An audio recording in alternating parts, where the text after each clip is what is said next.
시편의 초점은 좀 다릅니다. 오늘 시편이 무엇이 다른가 하면요, 똑같은 두 구조인데 대상이 다릅니다. 악을 행하는 자와 그것을 다시금 차지하는 나가 아니라 하나님과 나에 대한, 하나님과 나 사이에 어떤 일이 일어나고 어떤 고백이 일어나고 어떤 회복을 구하는가를 오늘 본문이 잘 보여주고 있습니다.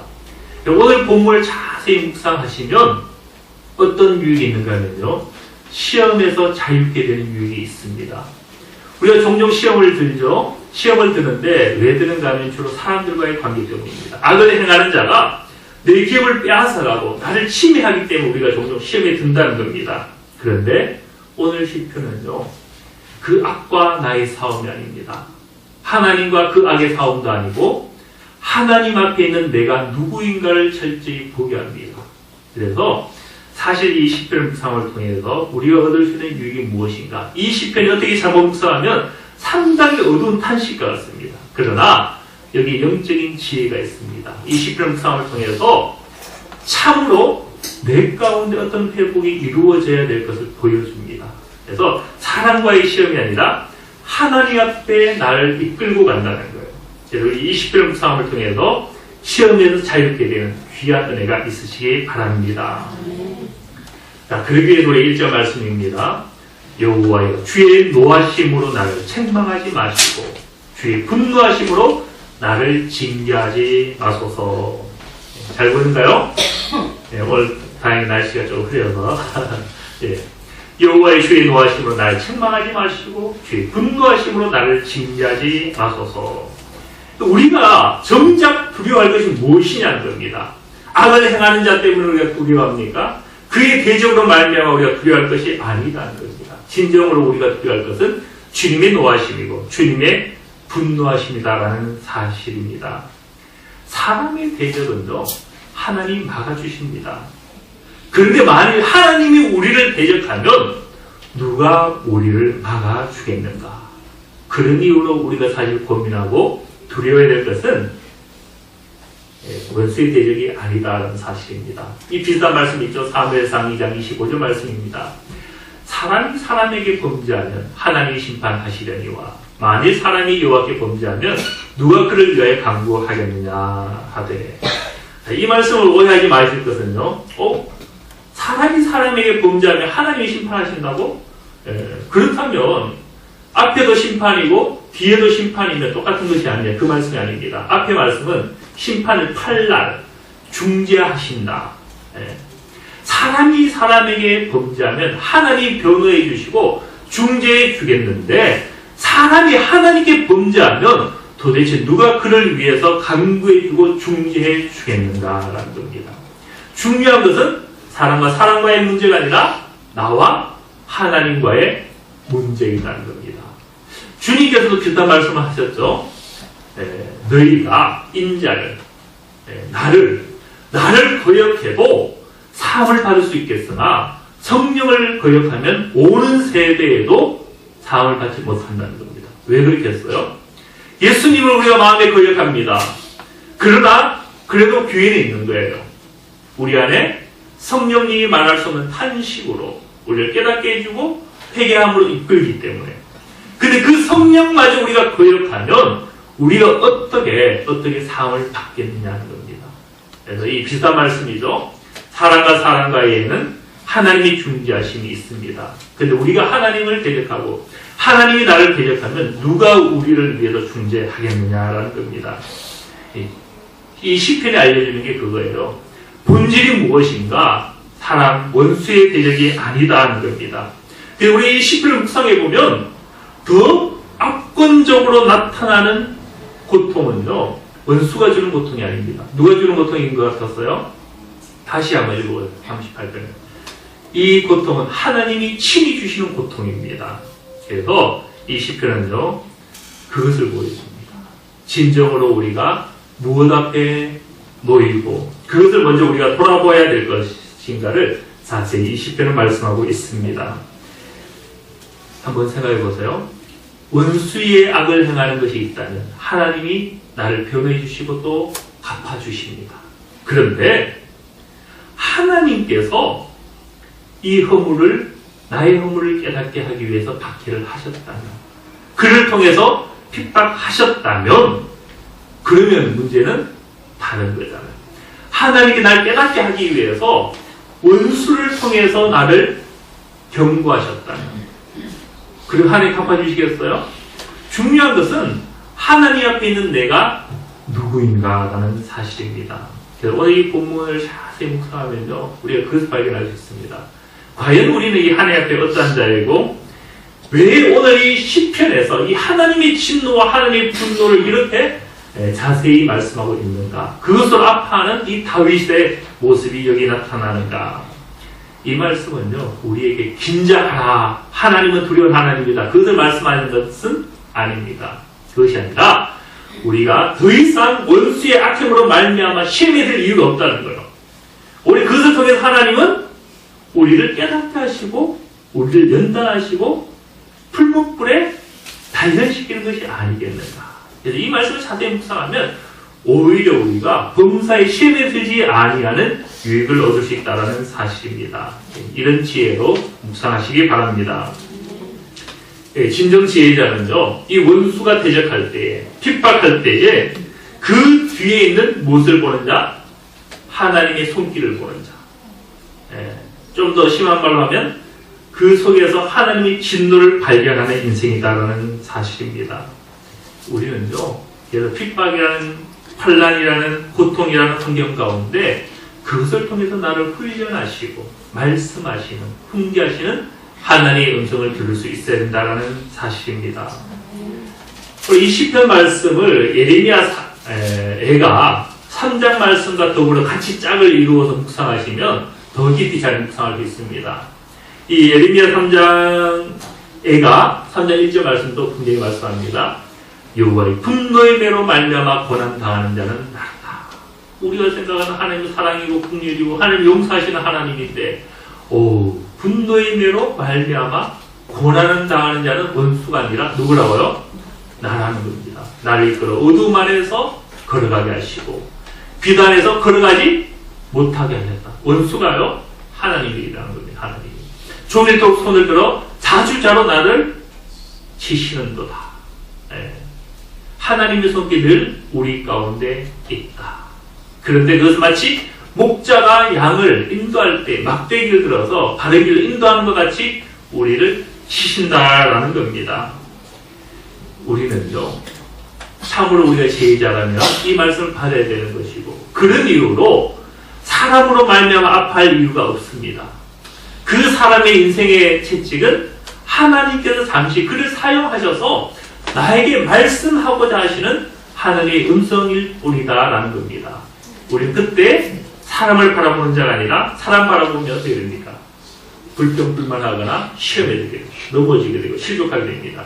그러나 그 손길을 통해서 하나님의 진노와 하나님의 훈계를 바라보면 그 인생은 산다는 겁니다.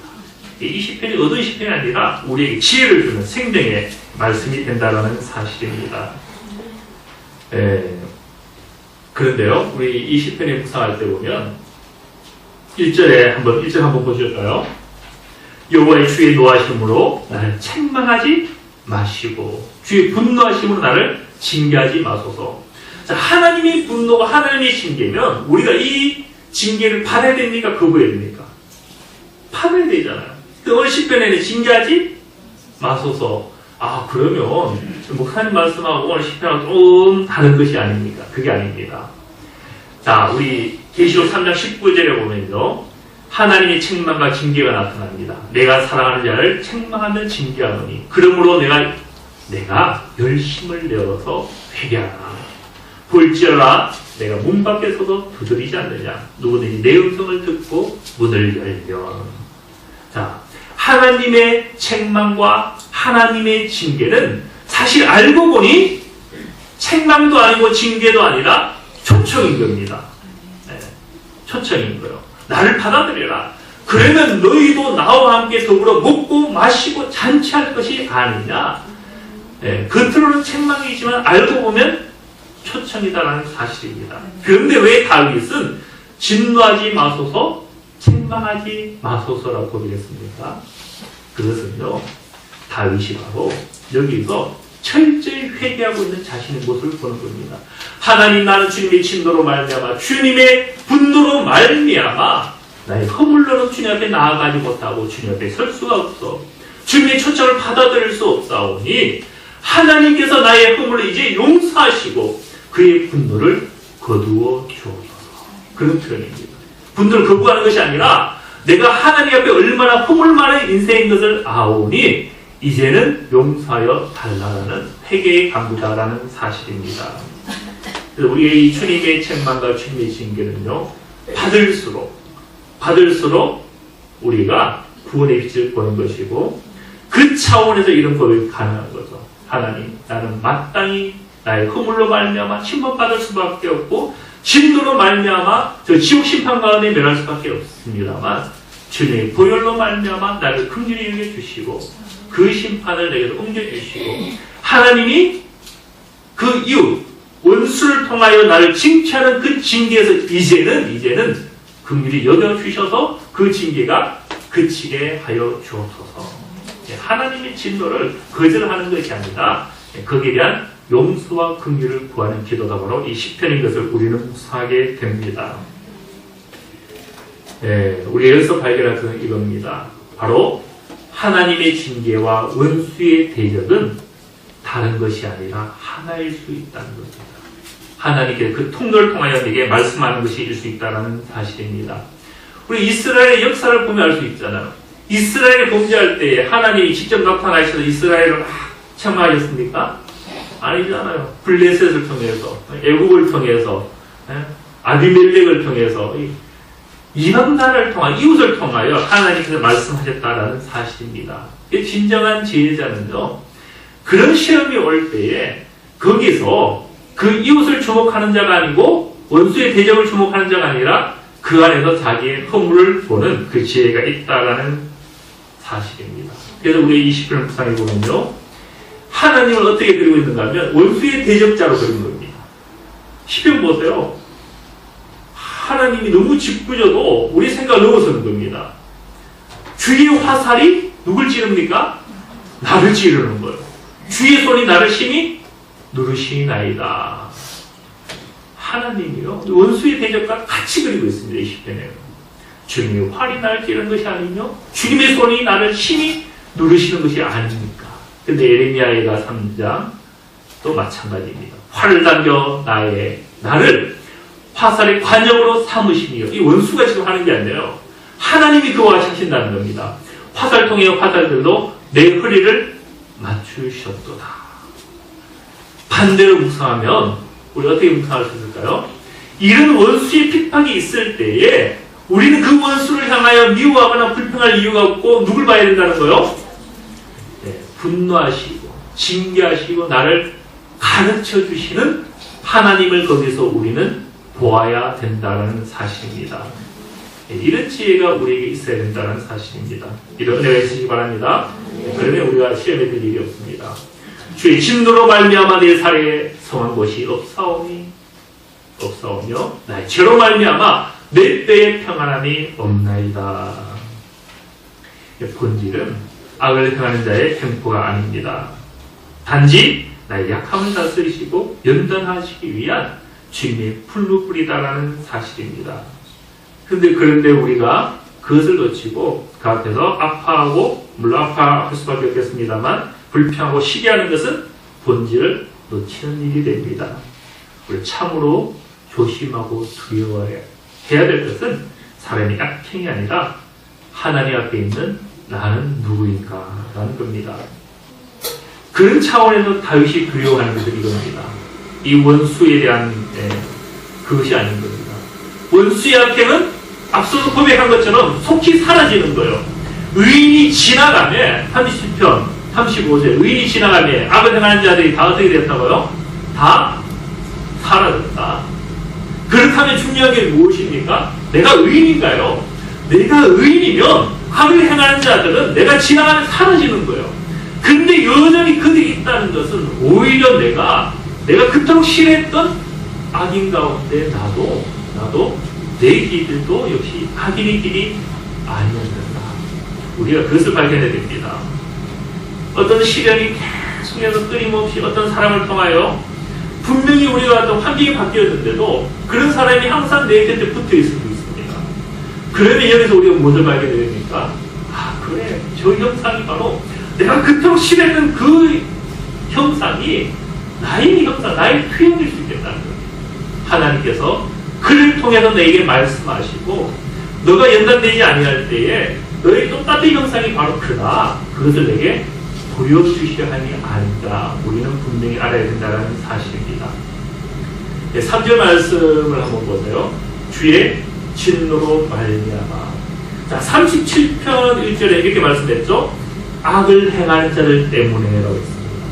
자, 악을 행하는 자들 때문에가 이번에는 어떤 말씀 바뀌었는가 하면 주님의 진노로 말미암아로 바뀌었습니다.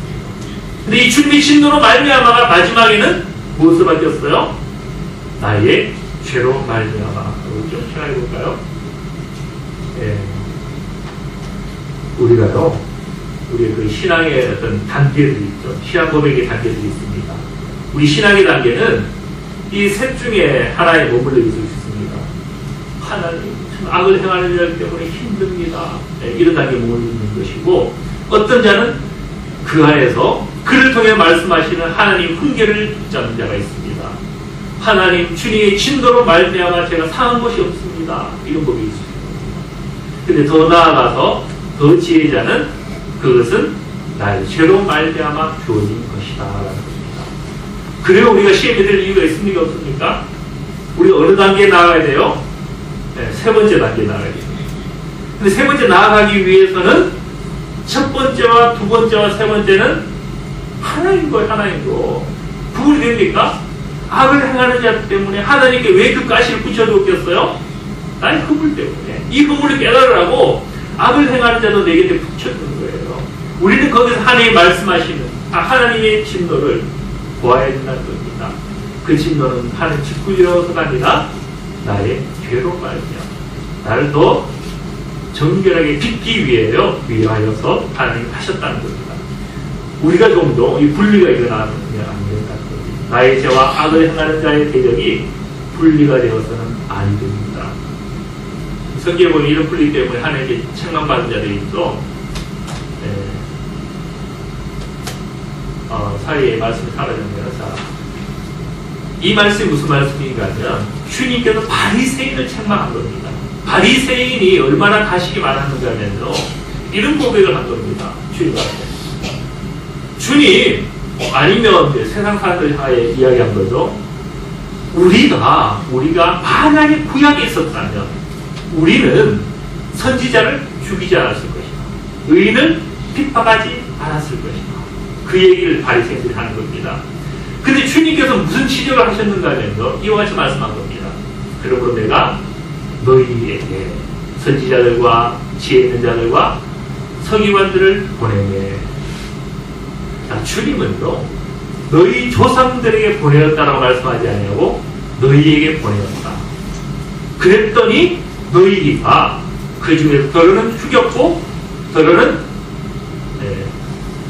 십자가에 마치 못을 박았고, 그 중에서 더러는 너희가 회당에서 채찍질 하고 이 동네에서 저 동네로 박해하며 따라다니면서 박해하리라. 이와 같이 했다는 겁니다. 자, 이 말씀에 보면 주님께서 동일시했다는 거예요. 하나님께서는 잠을 깨세요. 눈을 뜨시기 바랍니다. 자, 우리가 악을 행하는 자들의 그 박해가 주님의 진노와 분리가 되지 않는다는 걸 알아야 되는 것이고, 주님의 진노가 나의 죄와 분리가 되지 않는다는 걸 분명히 알아야 됩니다. 바리새인들은 몰랐던 거예요. 그 조상들이 죄만이 있었던 것이고 자기들은 의로운 줄 알았습니다. 그러나 주님께서 무엇이라고 말씀하셨습니까?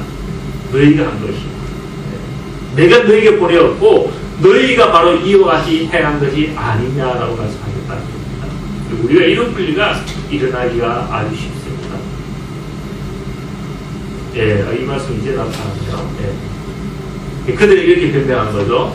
만일 우리가 조상되어 있었더라면 우리는 그들이 선지자의 피를 흘리는데 참여하지 아니하였습니다. 자, 우리는요, 우리 안에 있는 들보는 깨닫지 못하고 형제 눈 속에 있는 티를 보고 말하기가 쉽지 않아. 이런 분리가 우리에게 도저히 있을 수 있습니다. 그것으로 말미암아 형제의 눈에 있는 티를 보고 우리가 아파할 때가 많다는 사실입니다. 그러니까 지혜자는 나도 그와 같을 수 있다. 혹은 더 심할 수 있다는 것을 깨닫는 것이 바로 하나님의 지혜가 됩니다. 그런 지혜가 우리 가운데 있어야 되는 것이고요.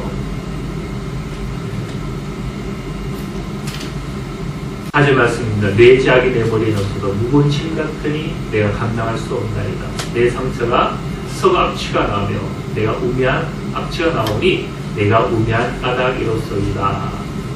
자, 여기서도 보면 무엇이라고 표현합니까? 내 죄악이, 내 상처가 바로 다윗은 자기를 보았다는 겁니다.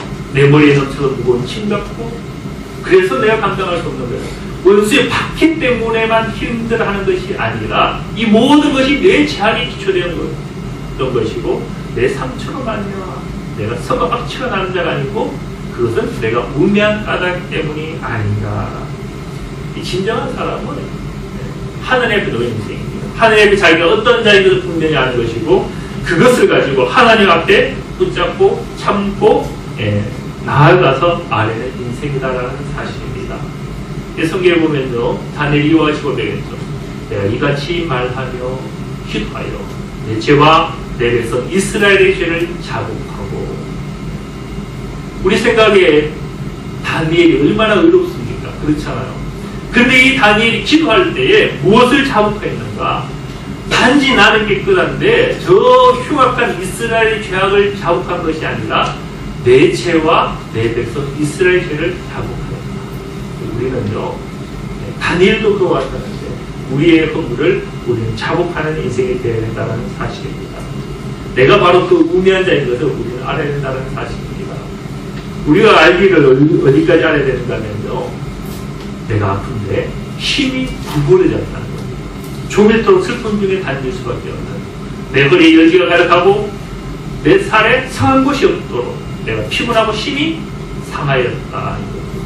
힘이 구부러지고 힘이 상한 나의 형상을 우리는 발견할 수 있어야 된다는 사실입니다.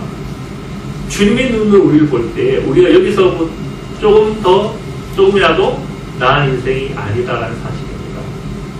주님께서 라오디게아 교회에 하신 말씀이 있죠. 내가 말하기를 나는 부자라 부유하여 부족한 것이 없다 하나 내 공부한 것과 가련한 것과 가난한 것과 눈먼 것과 벌거벗은 것을 왜 알지 못하느냐. 그래서 어떻게 하는 겁니까? 불로 연단한 금을 사서라도 부유하게 할 것이 아니고 흰옷을 사서 벌거벗은 수치를 보이지 않게 하고 안약을 사서 눈에 발라 보기까지 해야 되는 내 육체가 아니냐라는 겁니다.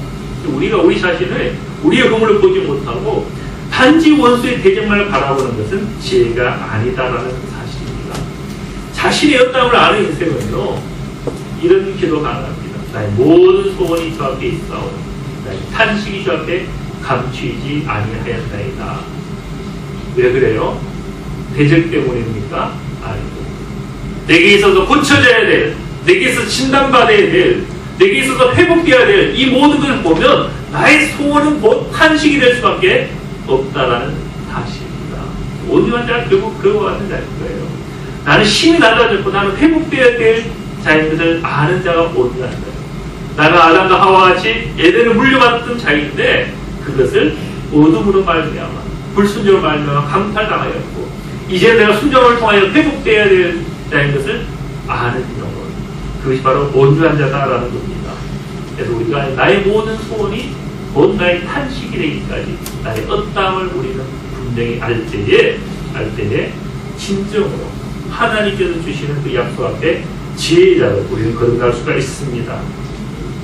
그러면 이 시편의 말씀은 이제 마무리 좀 하겠는데요, 반전이 일어납니다. 11절 말씀 이하를 보면요, 무엇을 발견하게 되는가면 철저히 연약하고 흠을 많고 상처 많고 죄악으로 아파하는 이 다윗의 모습을 통해서 무엇이 발견되는가 한번 보세요. 내가 사랑하는 자와 내 친구들이 내 상처를 멀리하고 내 친척들도 멀리 섰나이다. 모든 자들이 다 그를 버렸다는 겁니다. 누굴 닮았어요? 주님을 닮은 주님. 베드로가 멀찍이 예수를 따라 대제사장 뜰까지 가서 그 결말을 보려고 안에 들어가. 주님이 고통과 상처를 입을 때에 제자들이 다 멀찍이 그 주님을 버렸던 것을 보게 됩니다.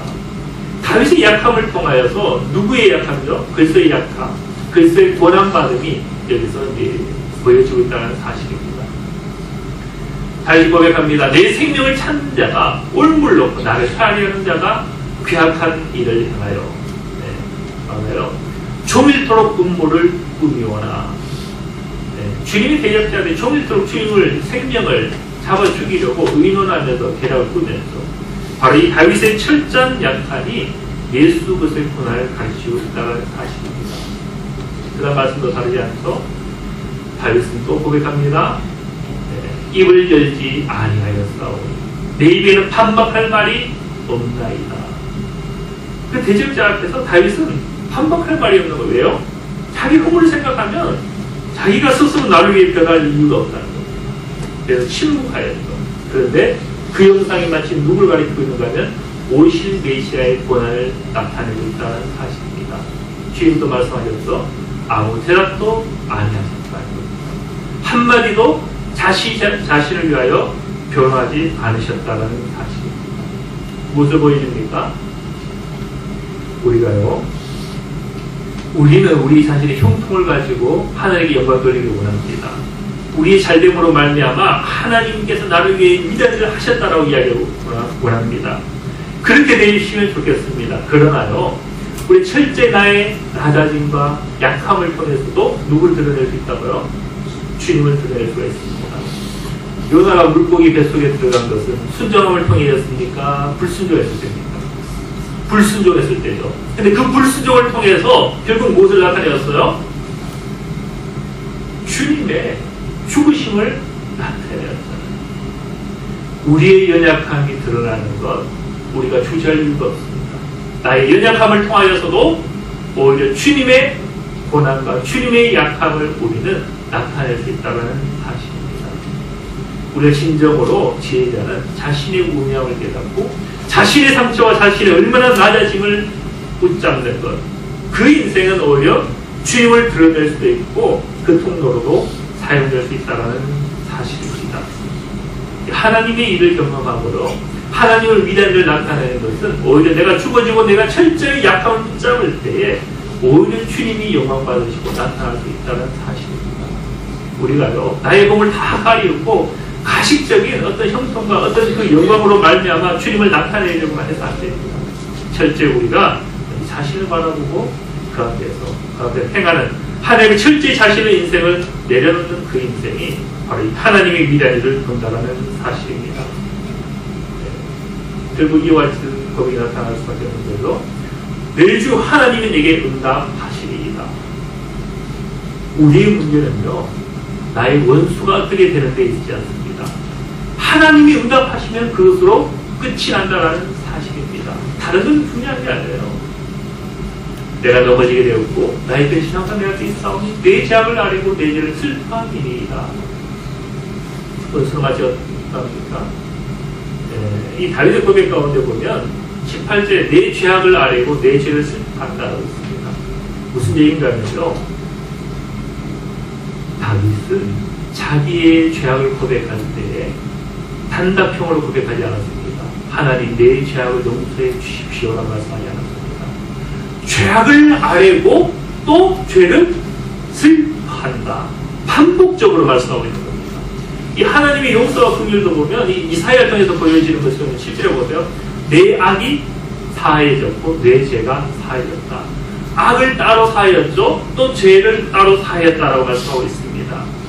우리가 우리의 허물을요, 적당하게 한번 고백하고 말고 싶잖아요. 근데 다윗은 그렇게 하지 않았습니다.